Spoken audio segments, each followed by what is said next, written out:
Radio Amor.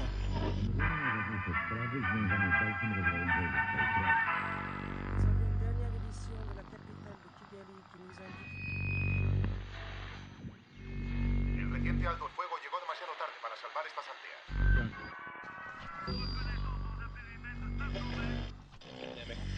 Hoy el presidente Clinton manifestó su preocupación ante el deterioro de la situación.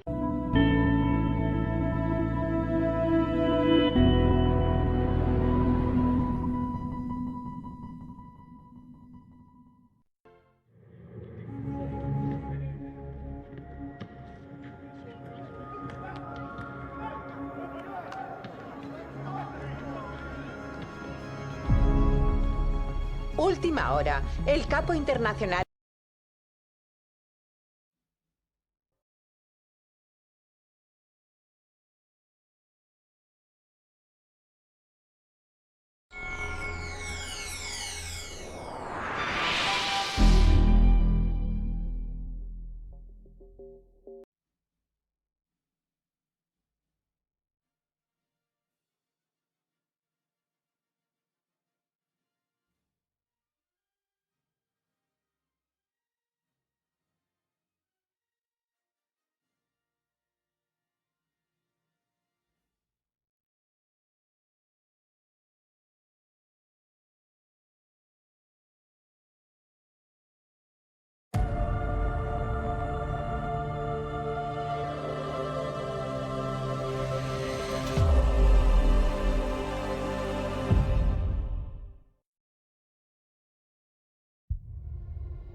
John Rambo vuelve a entrar en Vietnam no como quien regresa a un territorio, sino como quien penetra de nuevo en una herida que nunca llegó a cerrarse.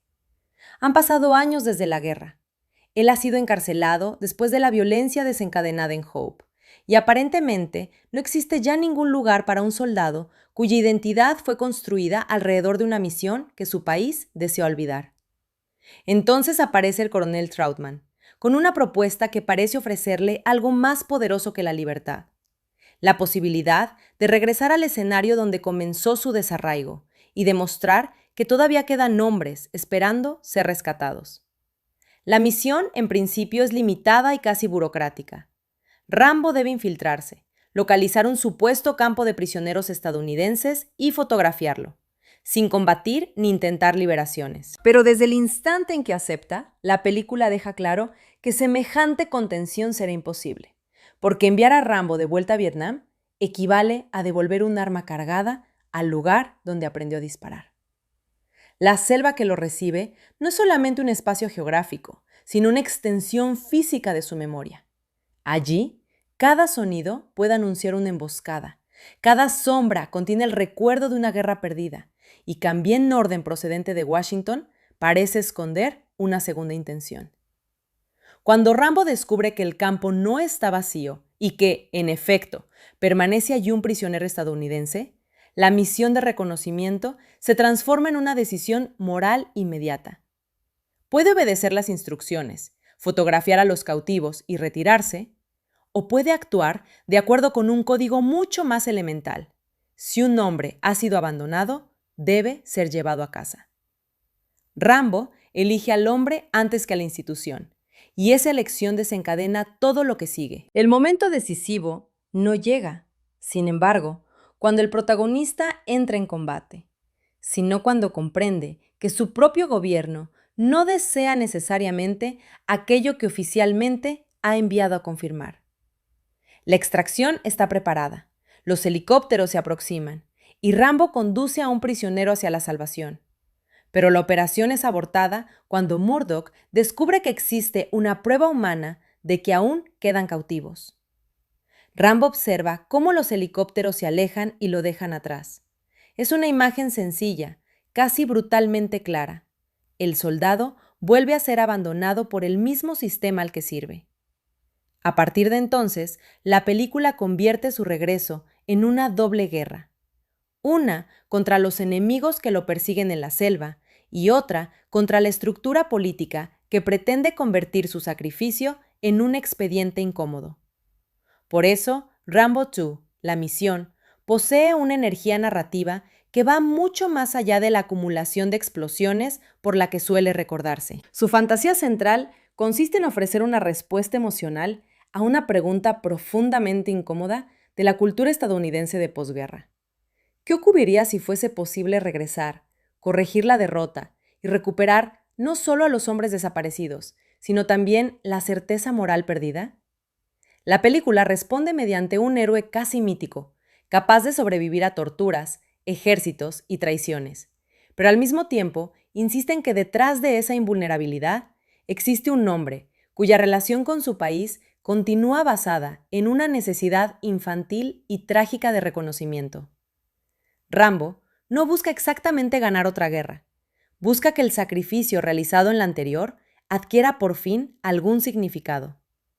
Estrenada en 1985 y dirigida por George P. Cosmatos, la segunda película de la serie transformó de manera decisiva al personaje que Sylvester Stallone había presentado 3 años antes en First Blood. En la primera entrega, Rambo era sobre todo un veterano traumatizado, perseguido por autoridades incapaces de comprender qué clase de hombre habían creado las experiencias bélicas. La violencia surgía de la fricción entre su entrenamiento militar y una sociedad civil que ya no encontraba lugar para él. Rambo no atacaba inicialmente porque deseara una guerra. La guerra aparecía porque su cuerpo y su mente estaban condicionados para responder a la amenaza mediante mecanismos aprendidos en Vietnam. Aquella película podía ser leída como thriller de supervivencia, drama sobre el trauma del veterano y crítica al abandono de los combatientes al regresar a casa. Rambo, First Blood Part 2 conserva parte de ese conflicto, pero lo reconfigura dentro de una maquinaria espectacular mucho más expansiva. El veterano ya no huye de un pequeño cuerpo policial en los bosques del noroeste estadounidense. Ahora vuelve directamente al territorio de la guerra y recibe una misión que convierte su experiencia traumática en una ventaja táctica. Lo que en First Blood lo hacía incompatible con la vida civil, se convierte aquí en la condición que permite su heroísmo. Esta modificación es fundamental para comprender tanto la enorme popularidad de la secuela como las críticas que ha recibido. Rambo pasa de ser la víctima visible de una guerra interior a convertirse en el instrumento fantástico mediante el cual esa guerra puede reescribirse. El propio cuerpo de Stallone se convierte en el signo más evidente de la transformación. En First Blood todavía había algo relativamente humano y vulnerable en la presencia física del personaje, pese a sus extraordinarias habilidades. En la secuela, la musculatura se exhibe de manera casi escultórica, como si cada plano estuviera construyendo una iconografía antes que registrando a un individuo. El cuerpo funciona simultáneamente como arma, armadura, bandera y superficie donde puede escribirse el sufrimiento. Rambo recibe golpes, cortes, quemaduras y torturas, pero su capacidad para continuar avanzando convierte la resistencia física en una forma visible de superioridad moral. Esta dimensión corporal explica por qué la película puede interpretarse casi como una actualización tecnológica del héroe épico. Rambo maneja armas modernas, explosivos, helicópteros y sistemas de comunicación, pero su identidad visual está asociada con elementos mucho más primitivos: el barro, el fuego, la lluvia, la sangre, la madera, el arco y la flecha. Su capacidad de desaparecer entre la vegetación lo aproxima a una figura que parece surgir de la propia selva. La paradoja es deliberada. Un soldado producido por la maquinaria militar más sofisticada termina representado como un guerrero elemental, aparentemente anterior a las instituciones políticas que lo utilizan. La película fue desarrollada en un momento en que Hollywood volvía con insistencia sobre la experiencia de Vietnam, aunque lo hacía desde perspectivas muy diferentes. Durante la década anterior, habían proliferado obras que exploraban la desorientación moral, la violencia, el trauma y la fractura social causada por la guerra. En los años 80, sin desaparecer esas miradas críticas, emergió también un imaginario de recuperación, especialmente visible en películas donde antiguos combatientes regresaban simbólica o literalmente al sudeste asiático para rescatar prisioneros estadounidenses. Rambo 2 llevó esa fantasía a una escala industrial extraordinaria y la convirtió en uno de los relatos más reconocibles de la cultura popular del período. El contexto político resulta imposible de separar de esa operación imaginaria. La cuestión de los prisioneros de guerra y desaparecidos en acción mantenía una considerable fuerza emocional en Estados Unidos. Dentro de la cultura popular, circulaba la sospecha de que algunos soldados podían haber quedado abandonados en Vietnam después del final oficial de la guerra.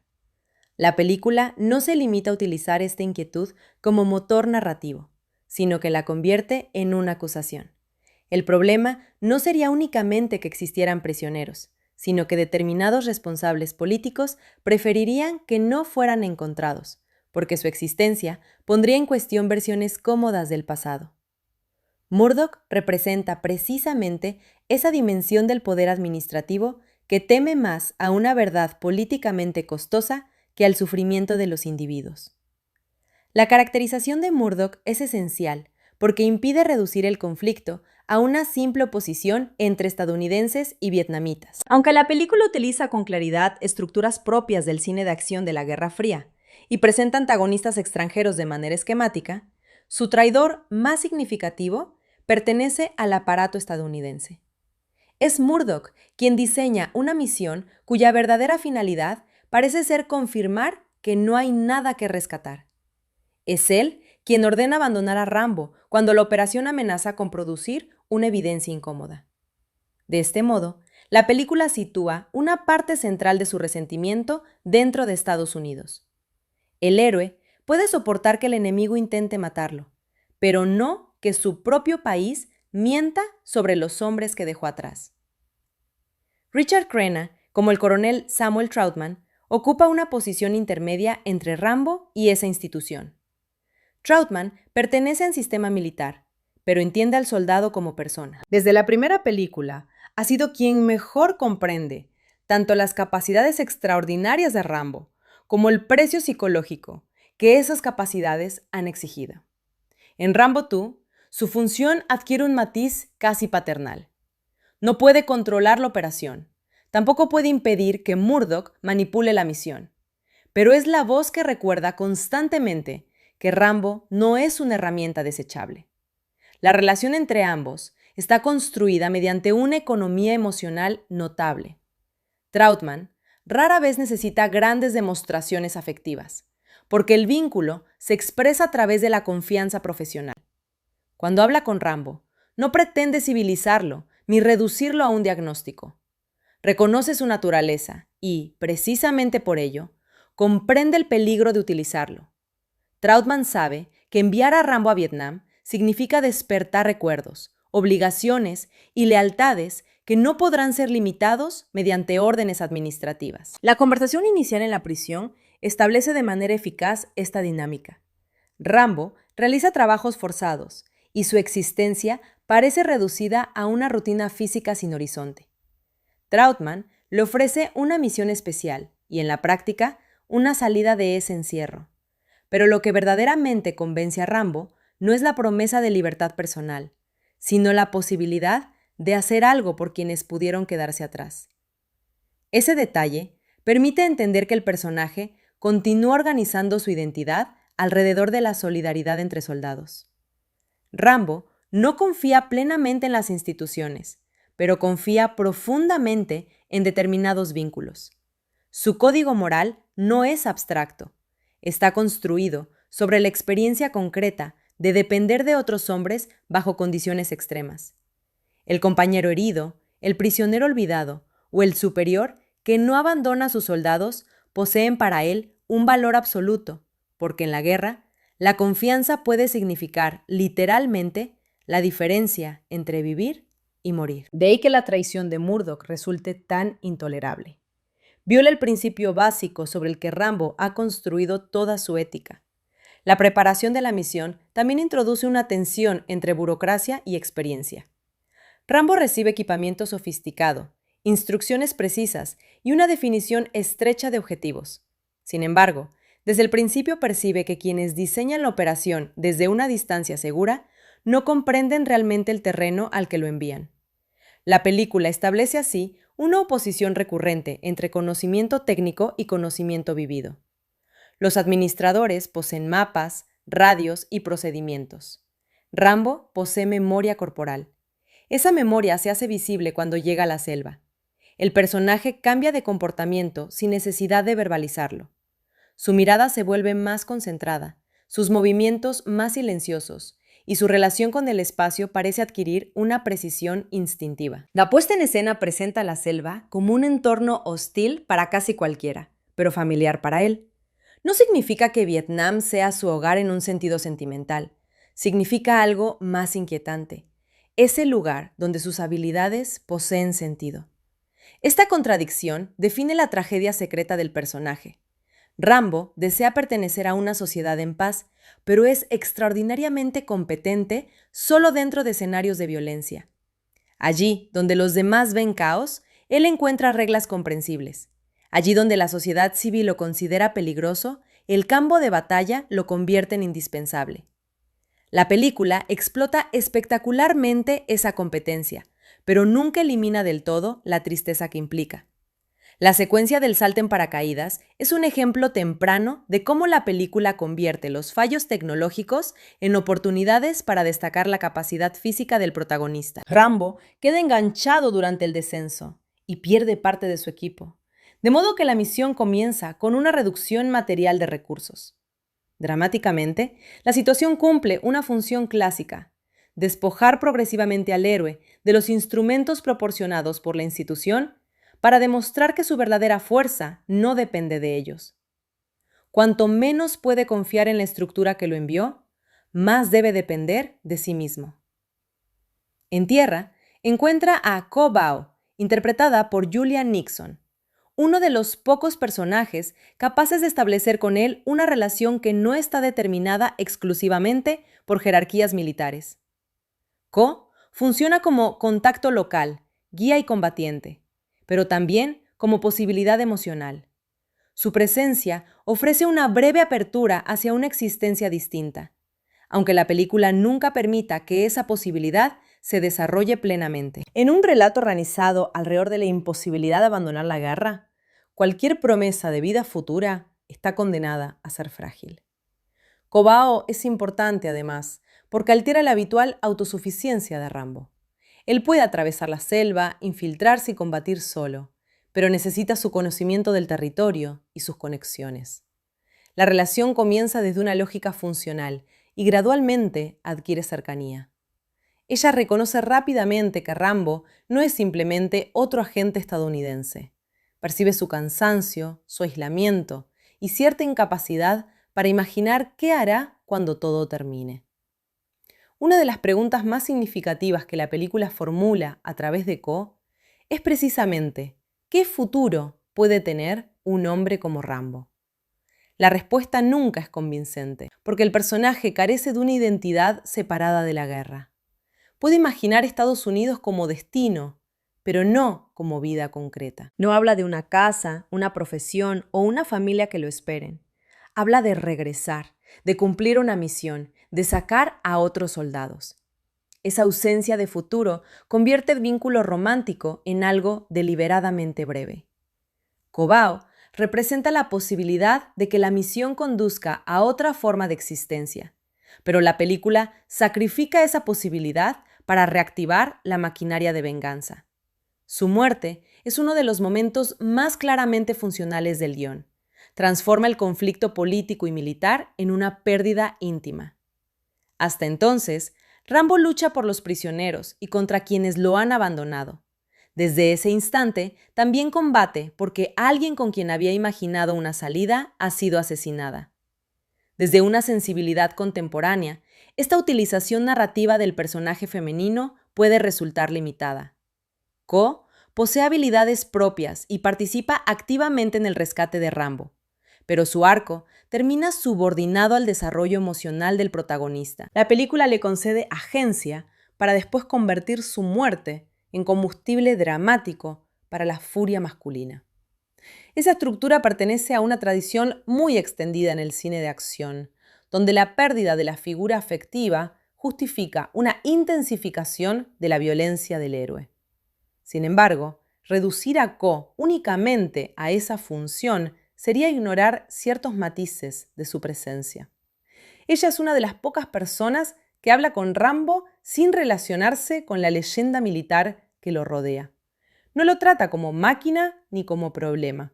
Su conversación posee una ligereza casi inexistente en el resto del filme, y precisamente por eso revela algo esencial. Debajo de la iconografía del guerrero continúa existiendo una persona capaz de responder a la intimidad, aunque no sepa cómo habitarla. La llegada al campo de prisioneros constituye el verdadero centro moral de la primera mitad. Rambo encuentra exactamente aquello que la misión parecía diseñada para no encontrar. Los cautivos aparecen físicamente debilitados, suspendidos en una especie de tiempo histórico que el mundo exterior ha dado por terminado. Son fantasmas de una guerra oficialmente concluida. Su presencia material contradice la comodidad del relato político. La decisión de rescatar a uno de ellos tiene una fuerza particular porque Rambo no parece considerar realmente la alternativa. Las órdenes establecen que debe limitarse a documentar la existencia del campo. Su ética le dice que si tiene delante a un hombre que puede liberar, dejarlo allí sería una forma de complicidad. En esta tensión entre mandato y conciencia aparece una de las ideas más persistentes de la serie. Rambo puede ser presentado como soldado perfecto, pero su lealtad final no pertenece al mando, sino a quienes sufren las consecuencias de las decisiones tomadas por el mando. El prisionero rescatado cumple asimismo una función probatoria. Una fotografía todavía podría ser discutida, reinterpretada o clasificada. Un cuerpo vivo resulta mucho más difícil de negar. Por eso, la orden de cancelar la extracción posee una lógica profundamente cínica dentro de la película. Murdoch no teme el fracaso de la misión, teme su éxito. La operación se vuelve peligrosa para él precisamente cuando demuestra aquello que supuestamente debía investigar. La escena de la extracción frustrada es probablemente una de las claves temáticas de toda la obra. El helicóptero simboliza la conexión con Estados Unidos, la promesa de regreso y el poder tecnológico de una nación capaz de entrar y salir del territorio. Cuando se aleja, dejando a Rambo y al prisionero en tierra, esa promesa se convierte visualmente en abandono. El protagonista mira hacia arriba y comprende, antes de recibir cualquier explicación, que ha sido sacrificado. La simplicidad de la imagen permite que funcione de manera casi arquetípica. Arriba está la máquina del Estado alejándose. Abajo queda el soldado. Entre ambos no existe ya confianza. La secuela lleva hacia el extremo una idea que estaba presente en First Blood. Estados Unidos entrenó a hombres para sobrevivir en circunstancias extraordinarias y después no supo qué hacer con ellos cuando dejaron de resultar convenientes. La diferencia es que ahora la película proporciona a Rambo un espacio donde puede responder. En First Blood, su rabia terminaba en derrumbe emocional. Aquí se transforma en contraofensiva. Esa modificación explica por qué la segunda entrega puede resultar simultáneamente más simple y más satisfactoria para determinados espectadores. Donde la primera obligaba a contemplar el daño, la segunda permite fantasear con repararlo mediante acción. El cautiverio de Rambo marca la transición entre ambas mitades. Hasta entonces, ha actuado principalmente como infiltrado y rescatador. Después de ser capturado, torturado y abandonado, emerge como fuerza vengadora. La película estructura su transformación casi como un ritual de destrucción y renacimiento. El héroe es golpeado, inmovilizado, interrogado y aparentemente reducido a impotencia antes de recuperar el control. La introducción de los militares soviéticos amplía el conflicto y lo inserta claramente en la lógica de la Guerra Fría. El teniente coronel Podovsky, interpretado por Steven Berkoff, encarna una amenaza más internacional y sofisticada que los guardias del campo. Su presencia transforma la misión en algo mayor que una operación residual de la guerra de Vietnam. El pasado estadounidense queda conectado con la confrontación geopolítica del presente de los años 80. Podovsky funciona menos como personaje psicológicamente complejo que como figura ideológica. Su refinamiento, su frialdad y su dominio del interrogatorio contrastan con la intensidad física de Rambo. Habla, analiza, manipula, Rambo resiste. Esta oposición permite que la película represente el conflicto como una lucha entre cálculo y voluntad. La tortura mediante electricidad lleva esa oposición al terreno corporal. Podovsky intenta convertir el dolor en herramienta de obediencia, obligando a Rambo a comunicarse con sus superiores. Pero el cuerpo, que debía ser quebrado, termina convirtiéndose en medio de desafío. Rambo utiliza la radio no para suplicar ayuda, sino para amenazar a Murdoch. La escena condensa toda la estructura emocional del filme. El enemigo puede infligir dolor físico, pero la traición que realmente importa procede del otro extremo de la comunicación. Cuando Rambo pronuncia su advertencia, su rabia atraviesa dos frentes a la vez. Está cautivo de fuerzas hostiles, pero habla como si su verdadera cuenta pendiente se encontrara en la base estadounidense. Esa inversión es significativa. La película sugiere que un enemigo declarado es menos moralmente repugnante que un aliado dispuesto a abandonarte por conveniencia. Cobao interviene entonces para rescatarlo, y la película invierte brevemente la estructura tradicional del héroe salvador. Rambo se encuentra incapacitado y es ella quien crea la oportunidad de fuga. La secuencia fortalece su vínculo porque la ayuda no procede de una orden ni de una institución, sino de una decisión personal. De nuevo, la película insiste en la superioridad de las lealtades individuales frente a las estructuras burocráticas.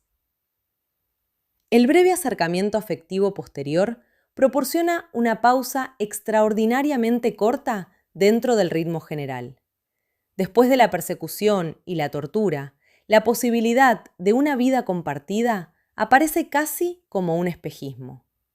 Ko habla de marcharse a Estados Unidos y la conversación plantea un horizonte diferente. Durante unos instantes, Rambo parece capaz de imaginar que la misión podría terminar en algo más que supervivencia. La muerte de Ko destruye inmediatamente esa apertura. La reacción de Rambo es significativa porque no adopta una forma melodramática prolongada. El dolor se internaliza y después se traduce en acción. Coloca el colgante de Ko alrededor de su cuello, gesto que transforma el recuerdo en objeto físico y convierte la pérdida en algo que llevará literalmente sobre el cuerpo. A partir de ese momento, la película entra en su fase más célebre, Rambo contra una fuerza numéricamente superior dentro de la selva. Aquí Cosmatos y su equipo construyen una serie de secuencias que han pasado a formar parte de la memoria colectiva del cine de acción de los 80. El protagonista utiliza camuflaje, trampas, cuchillos, explosivos y flechas para eliminar progresivamente a sus perseguidores. El montaje abandona la tensión del espionaje y adopta una lógica de cacería. Lo interesante es que la posición de cazador y presa cambia constantemente. Los soldados creen perseguir a un hombre aislado, pero el espacio favorece a Rambo, porque sabe convertirlo en extensión de su cuerpo. La selva impide la visión clara, fragmenta los grupos y vuelve incierta cada dirección. Para sus enemigos es un laberinto, para él, una red de posibilidades tácticas. La famosa aparición de Rambo cubierto de barro sintetiza de forma casi perfecta esa idea. El personaje deja de distinguirse del entorno hasta que sus ojos se abren y la figura humana emerge de una pared natural. Es una imagen que no busca realismo estricto, sino mitología visual. Rambo ya no parece simplemente ocultarse en la selva, parece haber sido producido por ella. El cine de acción suele depender de la claridad con que establece una relación entre cuerpo y espacio, y Rambo 2 ofrece numerosos ejemplos. El espectador necesita comprender dónde se encuentran los perseguidores, qué elementos del entorno puede utilizar el héroe y de qué manera una posición aparentemente desfavorable puede invertirse. La puesta en escena evita convertir la acción en un flujo completamente abstracto. Incluso cuando la lógica física se exagera, la lógica espacial suele mantenerse legible. Esta legibilidad contribuye a la sensación de competencia que define al protagonista. Ver a Rambo actuar significa observar cómo identifica posibilidades antes que sus adversarios. No es únicamente fuerte, es capaz de leer el terreno. Esa inteligencia práctica resulta fundamental porque impide que su heroísmo dependa exclusivamente de la musculatura. El arco y las flechas explosivas constituyen quizá el objeto más emblemático de esta fusión entre lo primitivo y lo tecnológico. El arco remite a una forma ancestral de combate, silenciosa y corporal. La carga explosiva, en cambio, pertenece a la guerra moderna. Al unir ambos elementos, la película construye un arma visualmente perfecta para su héroe. Antigua en apariencia, industrial en efecto. Cada disparo de flecha explosiva funciona además como espectáculo comprimido. Rambo apunta con calma, libera la cuerda y unos segundos después el plano estalla. La estructura produce una satisfacción rítmica casi musical. Preparación, expectativa, impacto. Esa repetición podría resultar mecánica, pero la película la integra en una progresiva inversión de poder. El enemigo posee más hombres, vehículos y armamento pesado. Rambo posee movilidad, conocimiento y una voluntad que la película presenta como prácticamente ilimitada. La fantasía heroica consiste precisamente en demostrar que estas cualidades individuales pueden superar estructuras superiores. Es una idea profundamente compatible con el individualismo del cine de acción estadounidense de los 80. No obstante, Rambo no es un individualista puro en sentido ideológico. Su objetivo final no es salvarse solo. Podría escapar después de la muerte de Ko, pero decide regresar al campo y liberar a los prisioneros. Su individualismo es metodológico, no moral. Actúa solo porque no puede confiar en la institución, pero lo hace en nombre de una comunidad abandonada. Esta distinción permite comprender por qué el personaje logró conectar con públicos muy distintos. Puede ser visto como fantasía de autosuficiencia masculina, como soldado patriótico, como víctima del poder político o como figura de rebelión contra ese mismo poder. La película no resuelve completamente esas contradicciones, las utiliza. Rambo ama una idea de su país y desconfía de quienes lo administran. Esta tensión aparece en el desenlace de manera explícita, pero ha organizado toda la película. El héroe no rechaza a Estados Unidos. Exige que Estados Unidos esté a la altura del sacrificio de sus soldados. Por eso, su patriotismo es simultáneamente afirmativo y acusatorio. La operación de rescate final transforma la película en una fantasía de reparación histórica. Rambo regresa al campo, libera a los cautivos y los conduce hacia un helicóptero. Aquello que había fracasado antes se repite ahora bajo su control. La estructura narrativa proporciona así una segunda oportunidad no solo al personaje, sino simbólicamente al país. La primera extracción había terminado con abandono. La segunda debe terminar con regreso. Entre ambas existe una diferencia fundamental.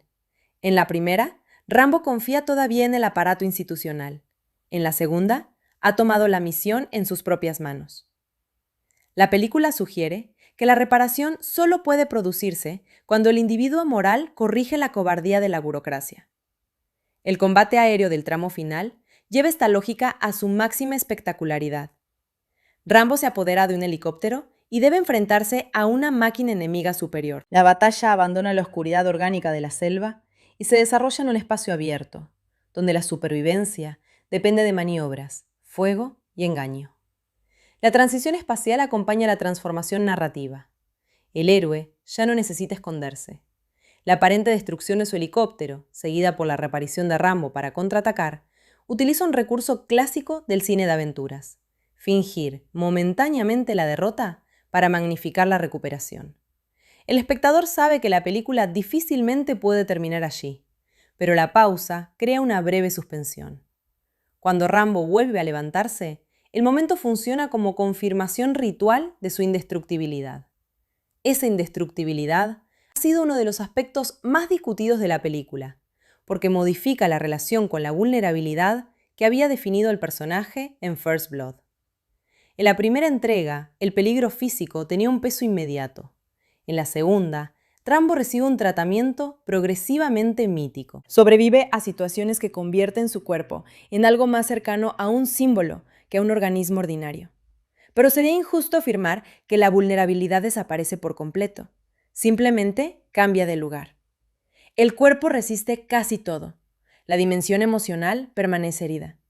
La verdadera fragilidad de Rambo no está en la posibilidad de morir, sino en su incapacidad para encontrar un lugar al que pertenecer. Esta diferencia explica por qué la escena final conserva una melancolía que podría parecer extraña después del triunfo absoluto del rescate. Rambo regresa con los prisioneros y ha demostrado que Murdoch mentía. Podría ser el momento convencional de celebración. Sin embargo, la película lo dirige hacia una confrontación. Rambo entra en la base con la violencia todavía adherida al cuerpo. Dispara contra el equipo de comunicaciones y destruye parte de la instalación, gesto que funciona casi como una inversión de la tortura anterior. La radio había sido instrumento de manipulación y traición. Ahora, el héroe destruye simbólicamente el sistema desde el que se habían emitido aquellas órdenes. No mata a Murdoch, porque su objetivo no es una venganza personal simple. Quiere obligarlo a mirar aquello que intentó negar. Cuando exige que se encuentren y rescaten los demás prisioneros, la misión adquiere por fin una formulación moral completa. Rambo no ha regresado para reclamar una recompensa. Quiere que se cumpla una deuda. El plural es fundamental. La historia ya no trata solo de él. La conversación posterior con Trautmann culmina esa dimensión. El coronel le pregunta qué quiere, y la respuesta de Rambo se dirige hacia el reconocimiento colectivo. Quiere que el país ame a sus soldados tanto como ellos aman al país. La frase puede sonar ingenuamente patriótica, pero contiene una acusación devastadora. Si ese amor necesita ser exigido, significa que no ha sido correspondido. Ahí reside una de las razones por las que el personaje de Rambo sobrevivió culturalmente a las modas específicas de la década. Bajo la superficie de la fantasía militar existe un arquetipo más amplio, el individuo que ha entregado todo a una comunidad y descubre que esa comunidad no sabe qué hacer con él cuando deja de necesitarlo. Esa experiencia puede relacionarse con la guerra, pero también con formas generales de sacrificio, trabajo, servicio y abandono. La película, desde luego, no desarrolla estas ideas mediante sutilezas propias de un drama psicológico. Su lenguaje es el del cine de acción popular. Cuerpos, armas, persecuciones, explosiones, música y gestos visuales de enorme claridad. Sin embargo, confundir claridad con la ausencia de significado sería un error. Los géneros populares suelen elaborar conflictos culturales precisamente mediante simplificaciones narrativas capaces de convertir ansiedades difusas en imágenes memorables. Rambo opera de esa manera, con la memoria de Vietnam. No intenta reconstruir históricamente la guerra. Construye una Vietnam imaginaria, donde las dudas pueden transformarse en objetivos y donde una derrota geopolítica puede reconfigurarse como una victoria moral individual. Esa operación ha sido descrita con frecuencia como revisionista, y la observación resulta válida siempre que se entienda qué tipo de revisión realiza. La película no afirma que Estados Unidos ganara la guerra. Su fantasía es más compleja. Sugiere que los soldados podían haber ganado si la política no los hubiera limitado o abandonado. Este desplazamiento separa al combatiente de la derrota nacional. El fracaso no pertenecía al guerrero, pertenecía a quienes dirigieron la guerra desde lejos. Esta idea aparece incluso formulada en los diálogos previos a la misión, cuando se plantea implícitamente la posibilidad de hacer esta vez lo que antes no se permitió hacer. El regreso a Vietnam se convierte así en una oportunidad narrativa para eliminar restricciones. Rambo no será contenido por reglas de enfrentamiento, consideraciones diplomáticas, ni cálculos políticos una vez que la operación se derrumba. La secuela imagina qué ocurriría si la fuerza militar individual pudiera actuar sin esas limitaciones. La respuesta es, por supuesto, una victoria espectacular. Y precisamente allí se encuentra la dimensión ideológica más problemática y fascinante. Una guerra históricamente compleja, resultado de procesos coloniales, políticos, sociales y geopolíticos, queda condensada en una fantasía donde el problema principal parece haber sido la falta de libertad operativa del guerrero correcto. El relato simplifica radicalmente la historia para producir una experiencia de reparación emocional, pero la eficacia de esa simplificación revela algo importante sobre el público al que se dirigía. Las sociedades no recuerdan las guerras únicamente mediante documentos históricos. También las recuerdan mediante películas, canciones, fotografías, monumentos, relatos familiares y mitologías. Rambo 2 se convirtió en uno de esos dispositivos de memoria popular, no porque ofreciera una representación fiel de Vietnam, sino porque articuló con enorme potencia una determinada necesidad de reinterpretarlo. Durante los años 80, esa necesidad convivía con otras representaciones mucho más críticas. El cine estadounidense del periodo produjo visiones de Vietnam centradas en el trauma, el absurdo, la corrupción moral y la destrucción psicológica. Rambo 2 pertenece al extremo contrario de ese espectro. No pregunta principalmente ¿qué hizo la guerra a los hombres?, sino ¿qué ocurriría si uno de esos hombres pudiera volver y dominarla retrospectivamente?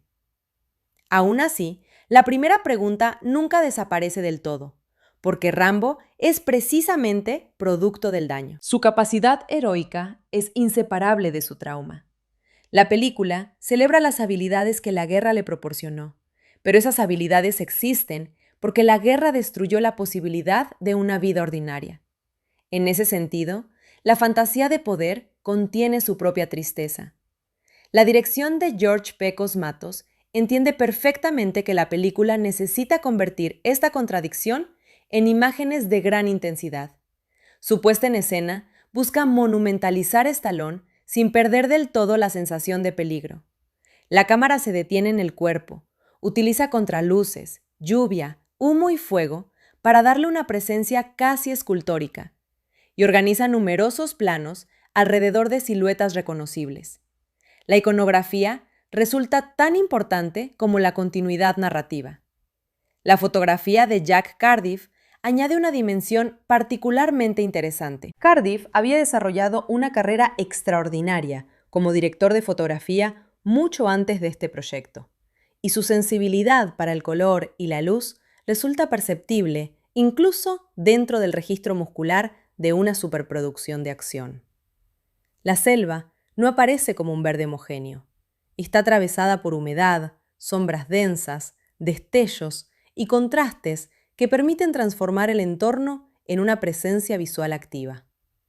En las secuencias nocturnas, la iluminación tiende a separar el cuerpo de Rambo mediante fuentes intensas y colores saturados.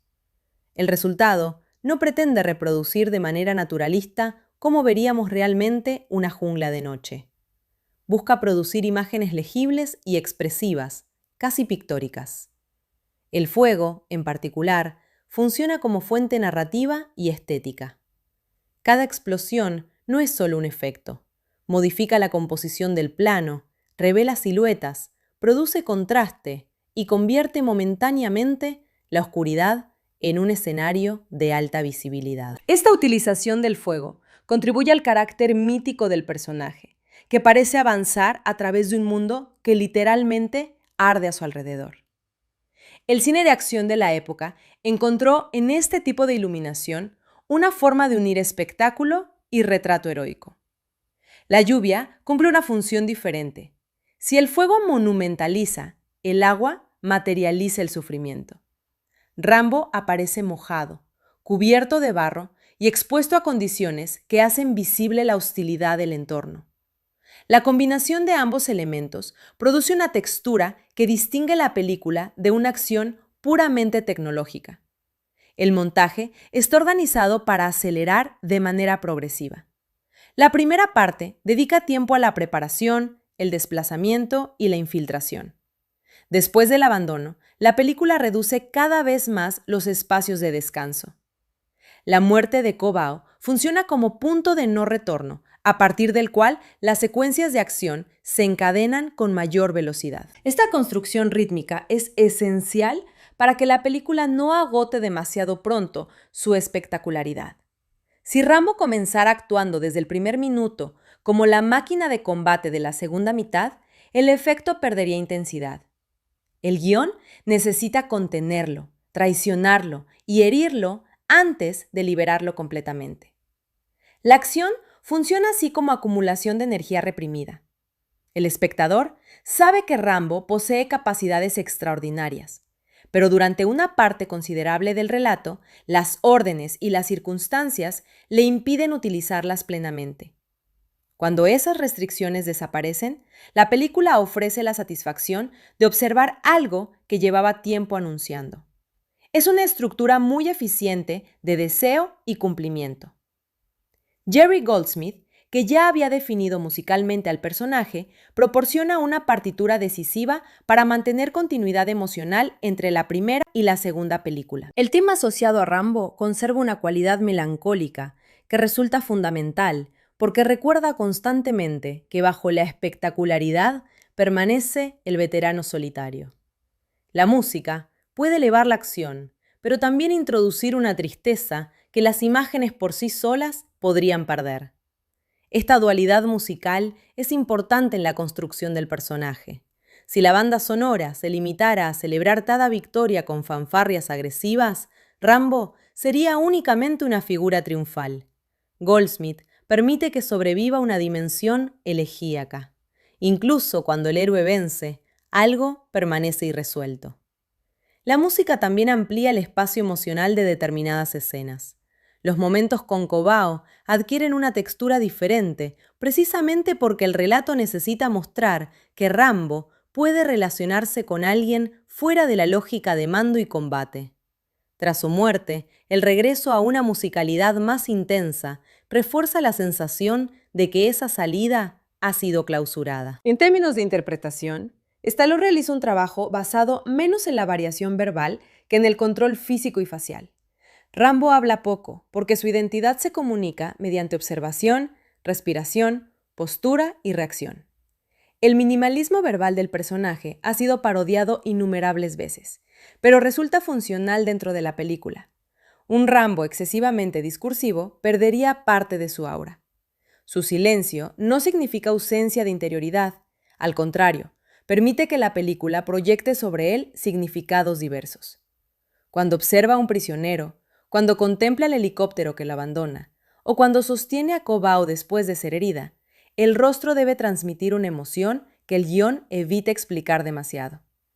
Stallone utiliza una expresión contenida que convierte la rigidez en forma de dolor. Richard Crenna trabaja desde un registro complementario. Trautmann sí verbaliza lo que Rambo representa. Es observador, mediador y en ocasiones comentarista casi mítico de las capacidades de su antiguo soldado. Su función recuerda a la figura que conoce al héroe mejor que el resto del mundo y advierte a quienes creen poder manipularlo. Charles Napier, como Murdoch, aporta una energía completamente diferente. Su personaje pertenece al mundo de las oficinas, las pantallas y las explicaciones estratégicas. No necesita ser físicamente amenazador porque su poder consiste precisamente en poder decidir a distancia quién será rescatado y quién será abandonado. La película construye así una forma de antagonismo administrativo. Ese antagonismo quizás sea más revelador que la representación de los enemigos extranjeros. Podolsky puede torturar a Rambo, pero se encuentra físicamente con él y acepta la lógica brutal del conflicto. Murdoch pretende beneficiarse del heroísmo del soldado sin asumir sus consecuencias. Es la diferencia entre violencia visible y violencia burocrática. La base estadounidense aparece llena de tecnología de comunicación, personal y sistemas de control. Pero toda esa infraestructura se revela impotente o moralmente corrupta frente a la acción directa de Rambo. El contraste resulta evidente.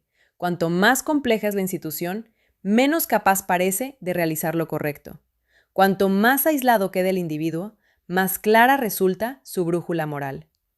Esta oposición responde a una tradición cultural estadounidense muy profunda, donde el héroe suele desconfiar de instituciones excesivamente grandes y encontrar legitimidad en un código individual. El western ofrece numerosos antecedentes. El pistolero competente llega a un territorio donde la ley oficial es insuficiente o corrupta. Resuelve mediante violencia aquello que el sistema no puede resolver y después queda nuevamente fuera de la comunidad.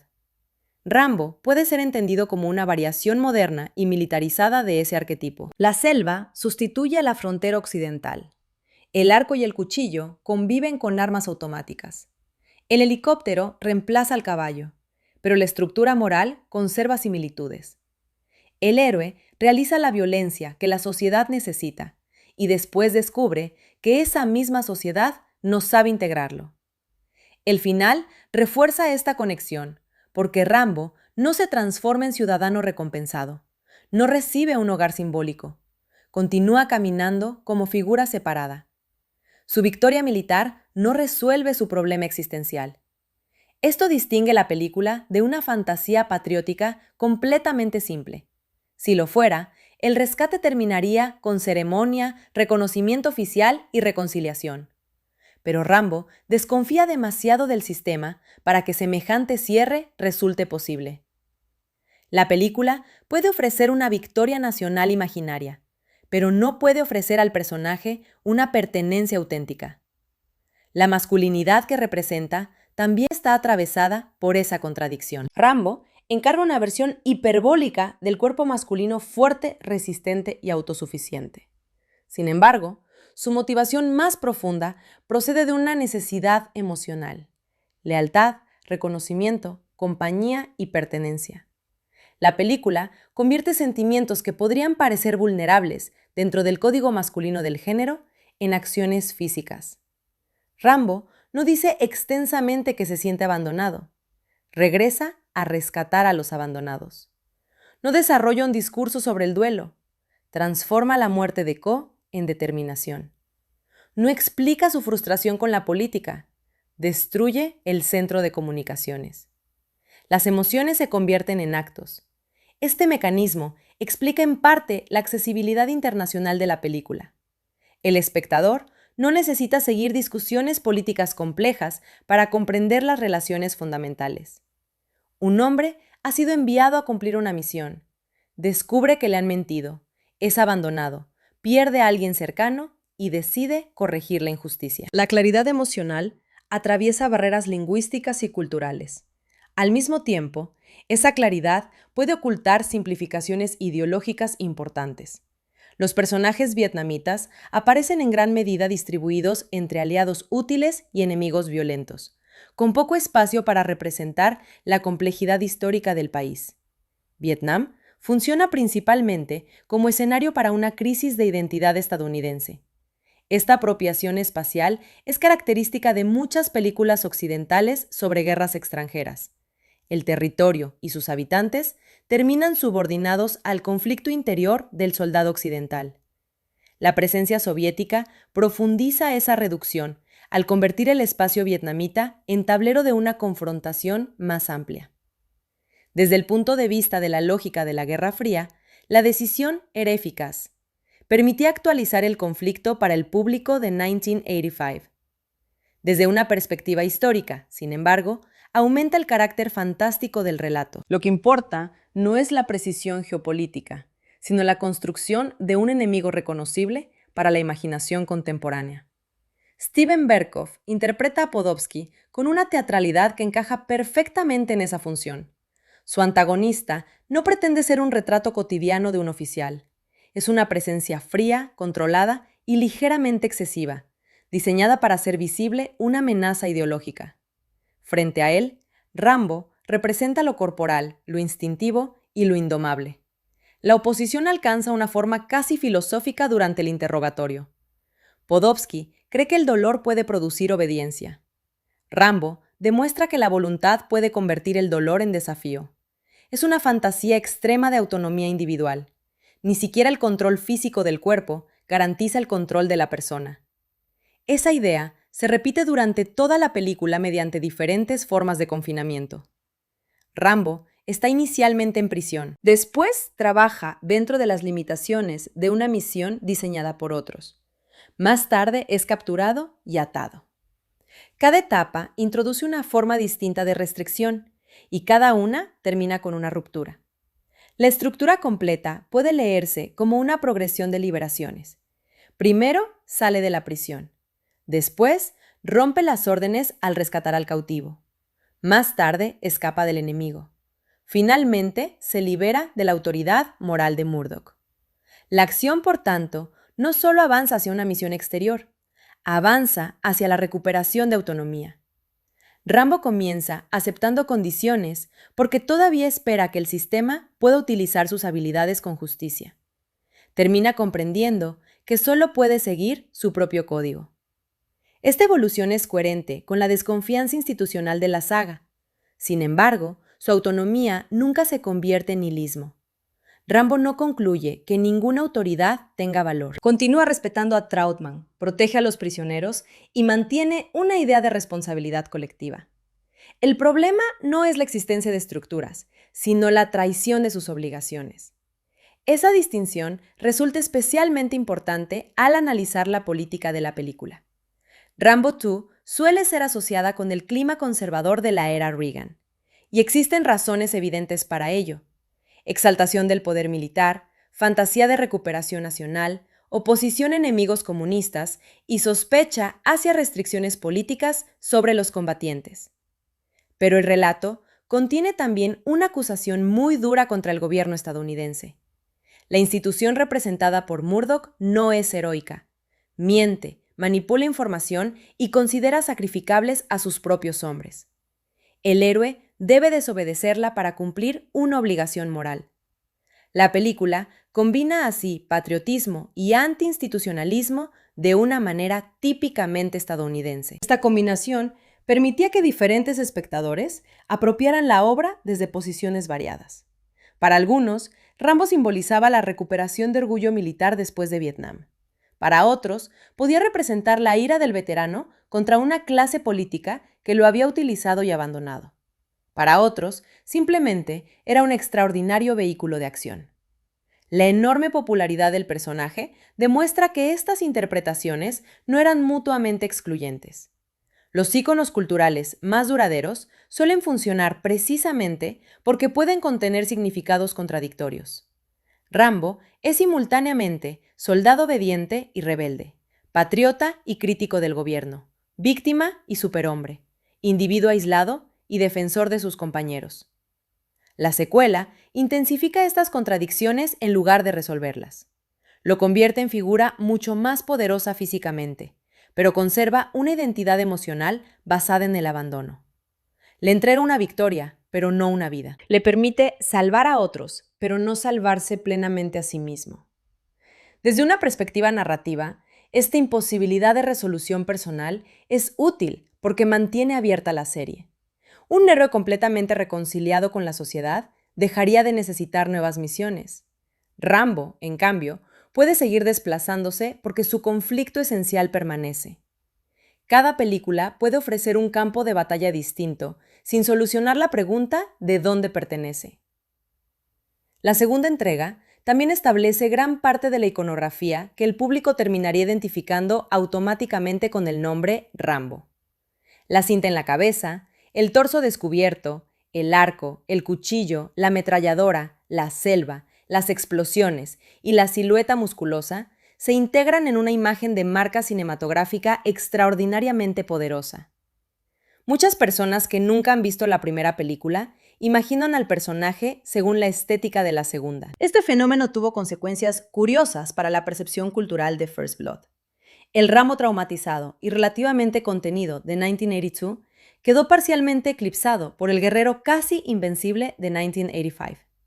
La palabra Rambo empezó a utilizarse coloquialmente para describir comportamientos agresivos o militarizados, señal de que el personaje había dejado de pertenecer exclusivamente a la película y se había convertido en concepto. La transformación demuestra el poder de la secuela para redefinir retrospectivamente un original. First Blood termina con un hombre roto que recuerda a sus compañeros muertos. Rambo 2 toma esa herida y la convierte en motor de una fantasía de poder. Culturalmente, la segunda imagen resultó más fácil de reproducir, pero observar ambas películas juntas permite descubrir una continuidad emocional más fuerte de lo que suele admitirse. El grito final de First Blood surge de la sensación de que nadie comprende lo que significó regresar de Vietnam. En Rambo 2, El personaje vuelve allí precisamente porque todavía existen hombres que ni siquiera pudieron regresar.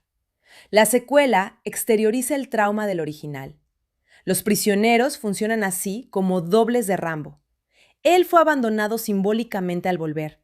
Ellos fueron abandonados literalmente al quedarse. Rescatarlos equivale a corregir la historia de su propio regreso. Si consigue llevarlos a casa, quizá pueda demostrar que ningún soldado debería experimentar aquello que él experimentó. Esta lectura vuelve especialmente significativa su desobediencia. Rambo no viola las órdenes por capricho ni por deseo de matar. Lo hace cuando las órdenes entran en conflicto con la solidaridad entre combatientes. El héroe se define moralmente mediante la prioridad de esa solidaridad. La secuencia en la que encuentra al prisionero atado a una estructura en el campo es visualmente importante. El cuerpo debilitado del cautivo contrasta con la enorme presencia física de Rambo. Uno representa lo que la guerra ha consumido, el otro, aquello que la guerra ha endurecido. Ambos son productos de la misma historia. Cuando Rambo carga con él durante la fuga, la diferencia corporal adquiere una función simbólica. El soldado fuerte transporta literalmente al soldado debilitado hacia la posibilidad de regreso. Es una imagen de responsabilidad entre compañeros, pero también una representación de la fantasía nacional que sostiene la película. La fuerza recuperada debe regresar para rescatar aquello que la derrota dejó atrás. El título mismo de la secuela enfatiza la misión, es decir, una tarea con objetivo claro. Esto contrasta con la ambigüedad existencial del protagonista. Rambo sabe perfectamente qué debe hacer en el campo de batalla, pero no sabe qué hacer con su vida fuera de él. La misión proporciona una dirección temporal que la existencia ordinaria no puede ofrecer. Esta estructura aparece en muchas narraciones sobre veteranos y profesionales de la violencia. La misión simplifica el mundo. Hay un punto de entrada, un objetivo, amenazas identificables y criterios de éxito. La vida civil, en cambio, exige negociaciones emocionales, relaciones y proyectos que no pueden resolverse mediante competencia táctica. Rambo parece casi tranquilo cuando está concentrado en una operación peligrosa. El peligro no lo desorganiza, lo ordena. Esta inversión es una de las ideas más trágicas del personaje. Aquello que debería ser extraordinario se ha convertido en su estado de normalidad. La película no desarrolla esta idea mediante flashbacks traumáticos extensos. Prefiere sugerirla a través del comportamiento. Rambo se mueve por la jungla como alguien que vuelve a una gramática que conoce. Su cuerpo recuerda, aunque él no lo explique. El paisaje sonoro contribuye enormemente a esa sensación. Insectos, lluvia, motores lejanos, disparos y silencios crean un entorno donde escuchar es una forma de supervivencia. El héroe no solo observa el espacio, lo interpreta auditivamente. Su ventaja procede de una atención que los demás personajes no comparten. En las escenas de infiltración, el silencio adquiere una tensión casi táctil. La película sabe retrasar el estallido de violencia mediante pequeños movimientos. Una rama, una mirada o un guardia que se aproxima pueden adquirir una importancia enorme, porque el espectador entiende que cualquier ruido puede destruir la misión. Cuando finalmente comienza el combate abierto, ese régimen sonoro cambia. Las armas automáticas, explosiones y helicópteros ocupan el espacio. El paso del silencio al estruendo refleja el paso del Rambo infiltrado al Rambo desencadenado. Esa transición es fundamental para la economía sensorial del filme. Si todo fuera ruido, nada parecería especialmente intenso. La película necesita zonas de contención para que las explosiones tengan impacto. La selva silenciosa prepara la selva incendiada. La utilización de helicópteros merece una atención particular, porque estas máquinas poseen una enorme carga simbólica dentro del imaginario cinematográfico de Vietnam. Desde numerosas películas y fotografías de la guerra, el helicóptero quedó asociado tanto con movilidad y potencia como con evacuación y retirada. Rambo 2 aprovecha toda esa memoria visual. En la primera extracción, El helicóptero que se aleja representa abandono. En el clímax, Rambo controla un helicóptero y lo convierte en instrumento de rescate. La película reapropia así un símbolo asociado a la retirada y lo transforma en vehículo de victoria. Este proceso de inversión aparece en múltiples elementos. Vietnam deja de ser lugar de derrota y se convierte en escenario de triunfo individual. El soldado abandonado se convierte en rescatador. La tortura se convierte en motivación. La superioridad numérica enemiga se convierte en oportunidad para demostrar competencia. La estructura completa está basada en transformar signos de impotencia en signos de poder. Y precisamente por eso resultó tan resonante en una cultura que todavía intentaba procesar una experiencia histórica percibida como derrota. El término síndrome de Vietnam, utilizado en el discurso político estadounidense para describir la reticencia a nuevas intervenciones militares después de la guerra, ayuda a situar simbólicamente la película. Rambo 2 imagina una respuesta emocional a ese síndrome. No era necesario abandonar la confianza en el poder estadounidense. Era necesario creer que la derrota había sido causada por una utilización incorrecta de ese poder. El héroe demuestra lo que podría ocurrir cuando la fuerza correcta actúa sin interferencias. Esta idea debe examinarse críticamente porque ofrece una explicación extraordinariamente cómoda de un conflicto extremadamente complejo. Permite separar la capacidad militar de la responsabilidad histórica. Si los soldados podían ganar y fueron detenidos por políticos, entonces la derrota puede ser interpretada como traición interna, antes que como consecuencia de problemas estratégicos, políticos y sociales mucho más profundos. El cine no necesita ser un tratado histórico para tener efectos históricos. Una imagen potente puede influir en la memoria colectiva, incluso cuando nadie la confunde literalmente con un documento. Rambo disparando flechas explosivas en la jungla no pretende parecer una reconstrucción realista, pero contribuye a una forma cultural de imaginar Vietnam. Por ello, resulta insuficiente juzgar la película solo preguntando si es realista. Evidentemente, su lógica de acción es hiperbólica. La pregunta más interesante es qué deseo satisface mediante esa hipérbole. Y uno de los más claros es el deseo de sustituir una historia ambigua por una narración moralmente ordenada. En la película sabemos quién merece ser rescatado, quién traiciona, quién tortura, quién es leal y qué debe hacer el héroe. Esa claridad constituye un placer narrativo. La historia real rara vez ofrece semejante distribución de responsabilidades. La popularidad del cine de acción suele estar relacionada con esta capacidad para convertir sistemas complejos en problemas corporales. La política se vuelve un hombre al que confrontar. La guerra se vuelve una base que destruir. La traición se vuelve una orden emitida por radio. La reparación se vuelve un helicóptero lleno de prisioneros que regresa. El cuerpo del héroe permite que conceptos abstractos se vuelvan visibles. Cuando Rambo es golpeado, la traición duele. Cuando se levanta, la resistencia adquiere forma. Cuando transporta a los cautivos, la responsabilidad deja de ser idea y se convierte en acción física. Esta corporalización explica la importancia de Stallone como autor de su propia imagen. Su participación en el guión y su control creciente sobre el personaje contribuyeron a orientar la secuela hacia una forma de heroísmo muy distinta de la primera película. Stallone comprendía extraordinariamente bien cómo construir una narración alrededor de un cuerpo que pudiera comunicar simultáneamente esfuerzo y poder. Su trayectoria con Rocky ya había demostrado esa capacidad. Tanto Rocky Balboa como Rambo son hombres cuya interioridad se expresa a través de pruebas físicas, aunque representen sensibilidades diferentes. Rocky busca demostrar dignidad mediante resistencia. Rambo utiliza resistencia para cumplir una obligación. En ambos casos, el cuerpo sufre antes de alcanzar reconocimiento.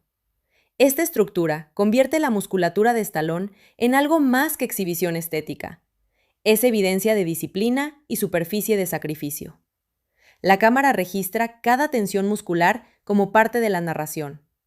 Rambo 2 lleva esa lógica a un extremo casi iconográfico. El torso del protagonista, iluminado por fuego o lluvia, se convierte en una imagen que podría existir independientemente de la escena concreta.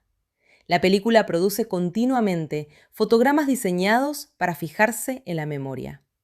Esto ayuda a explicar su impacto en pósteres, publicidad, videojuegos, juguetes, imitaciones y parodias.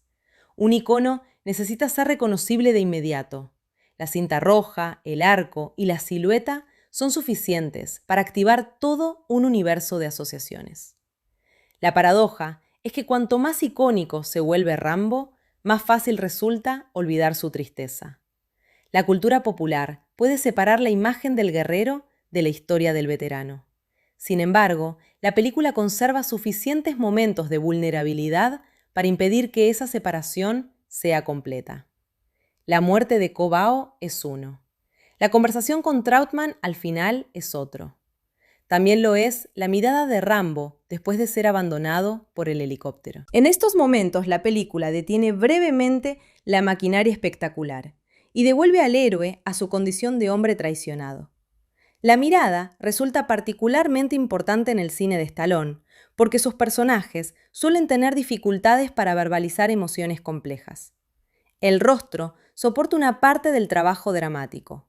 En Rambo 2, la rigidez puede contener rabia, dolor y concentración simultáneamente. Cuando ve morir a Ko, el cambio de expresión es mínimo, pero suficiente. No necesita un monólogo. El espectador ya sabe lo que significa para alguien como Rambo perder otra persona en una guerra que parecía ofrecer la posibilidad de cerrar heridas. En este sentido, la película utiliza la repetición traumática. Rambo vuelve al lugar de su trauma, esperando quizá resolverlo, pero encuentra nuevas razones para seguir herido. Rescata prisioneros, pero pierde a Ko. Obtiene una victoria, pero confirma la corrupción de Murdoch. El regreso no cura completamente, porque el pasado no puede ser reescrito sin producir nuevas consecuencias. Aunque la película funcione como fantasía de reparación nacional, resulta menos optimista respecto a la reparación individual. Rambo puede cambiar el resultado de una misión, pero no cambiar lo que es. El guerrero competente seguirá siendo un nombre para quien la sociedad civil resulta extraña. El final no lo presenta celebrando entre los rescatados, sino separado de ellos. Ese aislamiento final es coherente con la estructura del héroe sacrificial. Rambo hace posible que otros regresen a la comunidad, pero él permanece en el margen. Es una figura liminal. Pertenece al país, pero no puede vivir plenamente dentro de él. Trautman comprende esta condición, y por eso sus conversaciones poseen tanta gravedad. No intenta convencer a Rambo de que todo está solucionado.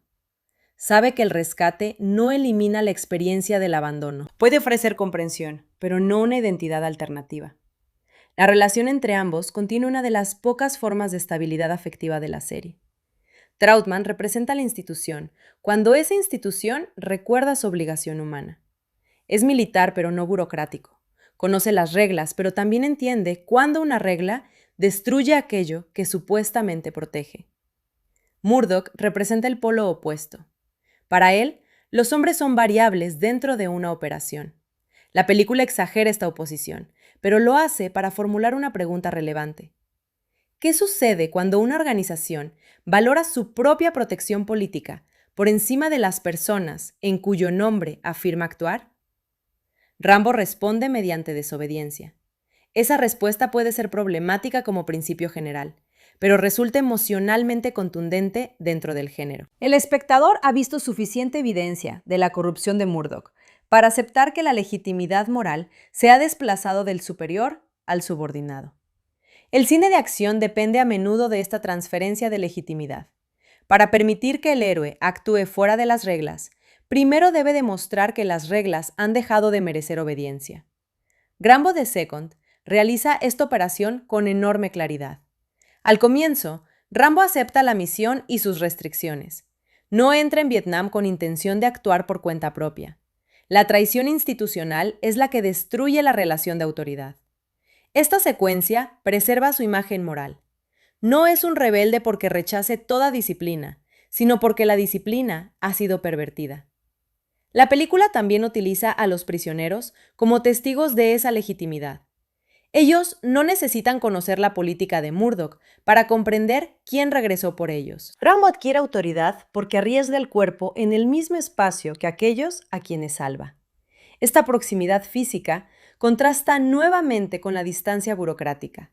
Murdoch puede ordenar abandonar hombres porque no los ve. Rambo no puede abandonarlos porque los ve. La visión se convierte así en una cuestión ética. No es casual que la misión original consista precisamente en obtener fotografías. El objetivo oficial es ver sin intervenir. Rambo rechaza esa separación entre conocimiento y acción. Una vez que ve al prisionero, considera que mirar y marcharse sería moralmente imposible. Esta idea ofrece una lectura interesante de la cámara dentro de la propia película. El espectador también observa sufrimiento a distancia, pero el héroe convierte la observación en responsabilidad. La fotografía que debía servir como documento resulta insuficiente frente al cuerpo real. El cine de acción normalmente no se analiza desde esta perspectiva, pero aquí la oposición entre mirar y actuar estructura el conflicto. Murdoch quiere imágenes controlables. Rambo trae personas. La política puede administrar fotografías. Un prisionero vivo exige respuesta. El rescate, por tanto, no solo salva un cuerpo, produce una verdad que el sistema no puede ignorar. Esta dimensión epistemológica da a la misión una intensidad superior a la de una simple operación militar. A medida que Rambo libera a más cautivos, la verdad se multiplica. Ya no existe posibilidad de presentarlos como caso aislado. El helicóptero que regresa cargado de hombres transforma el éxito táctico en acusación visible. El aterrizaje en la base funciona como un momento de retorno de lo reprimido. Aquello que Murdoch quería mantener fuera del campo político aparece literalmente ante él. Los cuerpos de los prisioneros atraviesan la frontera que debía mantenerlos invisibles. Rambo actuó entonces como mensajero violento de esa verdad. Su furia dentro de la base no busca ocultar nada, al contrario, obliga a mirar. Es significativo que no escape inmediatamente ni trate de protegerse de consecuencias legales. Ha vuelto para enfrentar al responsable. La destrucción de los equipos tecnológicos puede interpretarse también como rechazo de la guerra administrada mediante pantallas. Rambo acaba de vivir físicamente aquello que en la base existía como señales y órdenes.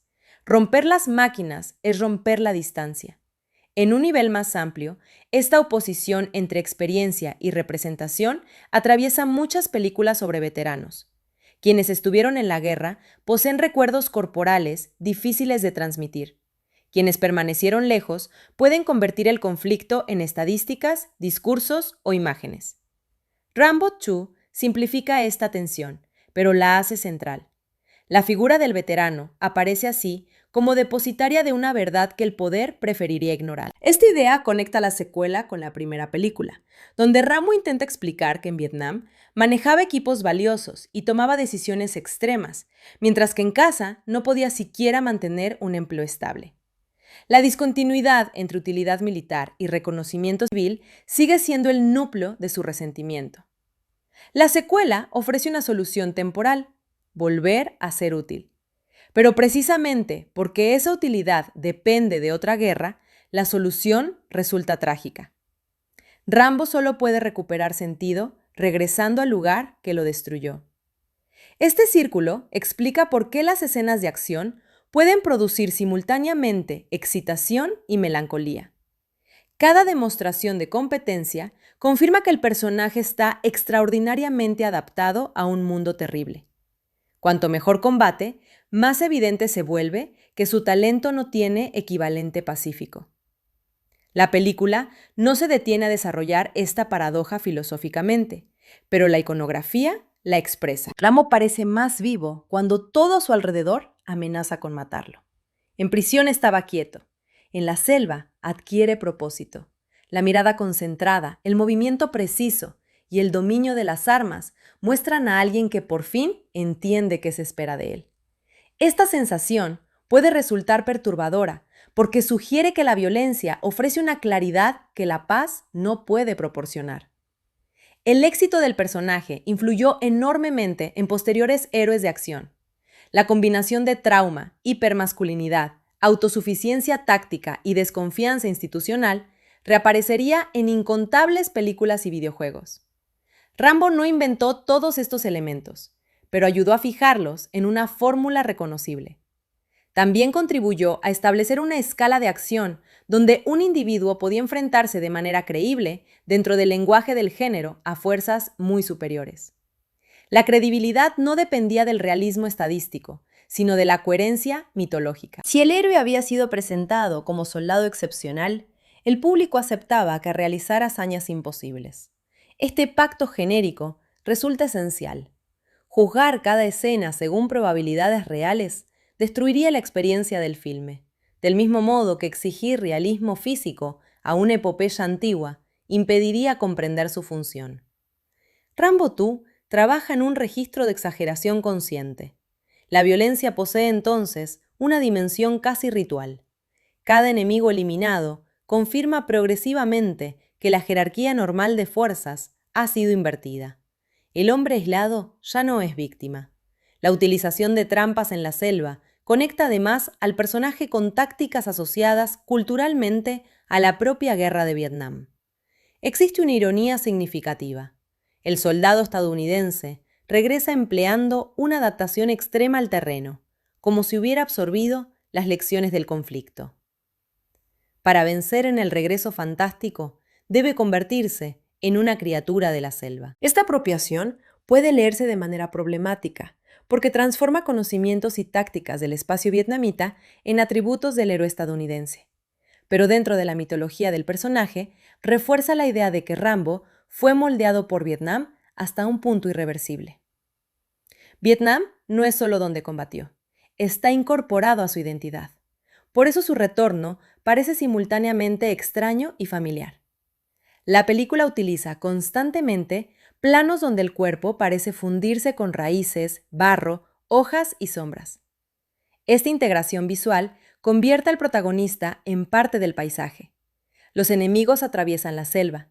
Rambo pertenece momentáneamente a ella. Cuando aparece repentinamente desde un lugar que parecía vacío, el filme juega con una forma casi sobrenatural de presencia. El héroe no necesita magia, porque su dominio del espacio produce un efecto equivalente.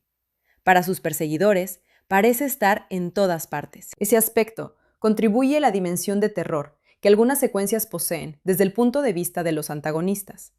Los soldados avanzan sabiendo que alguien puede aparecer desde cualquier dirección. La película invierte temporalmente la identificación del espectador. Podemos observar cómo el cazador genera miedo. La estrategia recuerda a ciertas formas de cine de monstruos o slasher, donde una presencia invisible elimina progresivamente a miembros de un grupo. La diferencia es que aquí la amenaza invisible es el protagonista. Esta inversión aumenta su aura mítica. La selva se convierte así en escenario donde diferentes géneros se superponen: guerra, espionaje, supervivencia, acción, aventura e incluso momentos cercanos al terror. Cosmatos no busca pureza genérica. Utiliza cualquier registro que aumente la intensidad.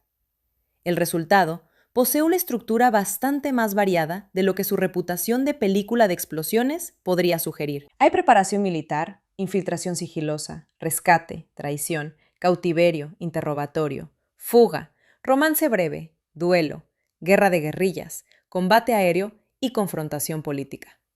La simplicidad de la premisa permite esa diversidad sin perder claridad. Cada fase redefine la posición de Rambo. Primero es prisionero, después agente, luego infiltrado, rescatador, abandonado, cautivo, fugitivo, vengador y finalmente liberador. La sucesión impide que la película dependa de un único tipo de acción. El ritmo también se beneficia de que la misión inicial parezca pequeña. Fotografiar un campo puede sonar casi anticlimático para un personaje como Rambo. Esa modestia crea espacio para que la situación escale. La revelación de que realmente hay prisioneros proporciona el primer aumento de intensidad. La traición de Murdoch añade otro. La aparición soviética amplía el conflicto. La muerte de Ko lo personaliza. El rescate final reúne todas esas motivaciones. Desde el punto de vista de la dramaturgia clásica, la película utiliza con habilidad una serie de umbrales que impiden el regreso a la situación anterior. Una vez que Rambo rescata al primer cautivo, ya no puede fingir que solo realiza reconocimiento. Una vez abandonado, ya no puede confiar en la misión oficial. Una vez muerta Ko, ya no puede retirarse emocionalmente. Esta acumulación produce una sensación de inevitabilidad. Cada decisión parece empujar al personaje hacia una versión más extrema de sí mismo. Al final, el Rambo contenido del comienzo ha desaparecido bajo la figura icónica del guerrero total. Sin embargo, el desenlace vuelve a contraer esa expansión. Después del máximo espectáculo, la película termina con conversación. Esta reducción es necesaria para recordar que las explosiones no eran el sentido final. Trautmann pregunta qué quiere Rambo, y la respuesta revela que ninguna cantidad de capacidad militar resuelve su necesidad central. Quiere reconocimiento para los soldados, quiere reciprocidad. La palabra amor adquiere aquí una importancia inesperada dentro de un filme asociado a la hipermasculinidad. Rambo no pide respeto únicamente, pide que el país ame a quienes lo aman. La formulación introduce una dimensión afectiva que complica el militarismo superficial de la obra. El soldado aparece como alguien que ha amado una comunidad mediante sacrificio y no ha recibido la misma intensidad de vínculo. Su violencia final surge de esa asimetría emocional. Es un guerrero construido alrededor de una herida de amor cívico. Esa lectura permite reconsiderar la relación entre patriotismo y resentimiento. Rambo está furioso con Estados Unidos precisamente porque le importa. La indiferencia no produciría semejante dolor. La traición solo existe donde antes había confianza.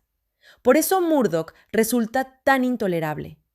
No es simplemente un funcionario corrupto. Representa la distancia entre el ideal nacional y la práctica institucional. Rambo defiende el primero atacando la segunda. Esa estructura aparece en innumerables mitologías nacionales. El héroe se presenta como verdadero representante de los valores de la comunidad frente a autoridades que los han traicionado. La rebelión puede entonces imaginarse como forma superior de lealtad. Rambo 2 utiliza esa lógica con particular eficacia porque su protagonista es literalmente un veterano. Su autoridad moral procede del sacrificio. Puede acusar al sistema porque ha pagado un precio que Murdoch no ha pagado. El contraste de cuerpos refuerza esta jerarquía. Rambo llega cubierto de heridas, barro y sudor. Murdoch permanece dentro de un espacio protegido. Uno porta físicamente las consecuencias de la misión. El otro porta autoridad administrativa. El enfrentamiento final fuerza un encuentro entre esos dos mundos. El cuerpo entra en la oficina. La experiencia invade la burocracia. La violencia contra las máquinas es casi catártica, porque destruye aquello que permitió a Murdoch ejercer poder sin estar presente. Rambo no necesita explicaciones técnicas. Ha traído la realidad con él. Hay algo profundamente cinematográfico en esta resolución. El sistema intentaba controlar imágenes. La película responde con cuerpos. El espectador, que durante todo el metraje ha sido testigo de lo ocurrido, comparte la frustración del héroe ante cualquier intento de negación. Esta alineación emocional demuestra la habilidad narrativa del guión. Puede ser ideológicamente simplificador, pero entiende perfectamente cómo construir indignación. El abandono durante la extracción es mostrado de manera tan directa que cualquier explicación posterior de Murdoch parece moralmente vacía. La película tampoco permite que Trautmann neutralice completamente el conflicto. Aunque representa la parte honorable de la institución, carece de poder suficiente para impedir la traición. Su impotencia subraya que la bondad individual dentro del sistema no garantiza un resultado justo. Trautmann puede advertir, protestar y comprender, pero Rambo debe actuar. Esta distribución fortalece el individualismo del relato. La institución contiene hombres decentes, pero la acción moral decisiva pertenece al héroe autónomo.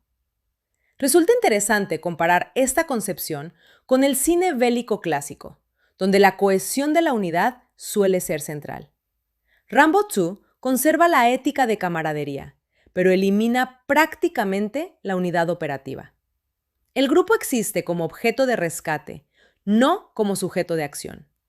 Rambo lleva sobre sí las capacidades que una película tradicional distribuiría entre varios personajes: explorador, francotirador, experto en explosivos, piloto, combatiente cuerpo a cuerpo y líder de rescate. Esta concentración convierte al héroe en ejército individual. La expresión One Man Army describe perfectamente la fantasía, pero no explica por qué funciona emocionalmente. Funciona porque el ejército institucional ha fallado. El ejército de un solo hombre aparece como sustituto moral de una estructura que no cumple su deber. El aislamiento deja entonces de ser simple rasgo de poder y se convierte en acusación. Rambo tiene que hacerlo solo porque quienes deberían acompañarlo lo abandonaron. Esta idea alcanza incluso a la logística de la misión. El equipo se pierde, la extracción falla y el apoyo desaparece. Cada capa institucional es eliminada hasta dejar únicamente al individuo. La progresiva desnudez material del héroe posee también una dimensión casi ritual. Cuanto menos equipamiento oficial conserva, más auténtico parece. El personaje se acerca a una forma elemental de identidad. El cine de aventuras ha utilizado durante siglos esta lógica: despojar al héroe de recursos externos para revelar su esencia. En Rambo 2, esa esencia es competencia, resistencia y lealtad. El cuchillo ocupa un lugar importante dentro de este sistema simbólico. A diferencia de un arma de fuego, exige proximidad y control corporal. Es herramienta de supervivencia además de arma. Forma parte del personaje desde la primera película y refuerza la idea de autosuficiencia.